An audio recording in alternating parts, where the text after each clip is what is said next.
बारी बारी सब कर दिहले किस्मत सवारी जी हमारी बारी कब आई।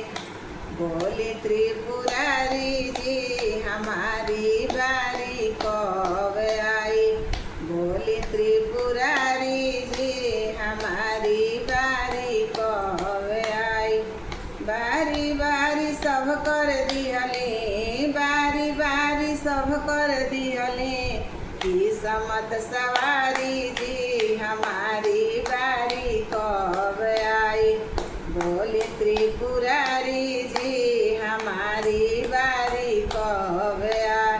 सबका महलिया में दिया ना जलत बा। सबका महलिया में दिया ना जलत बा। हमर मड़ैया भोला हमरो मड़ैया भोला परला उघारी जी हमारी बारी कब आई। बोले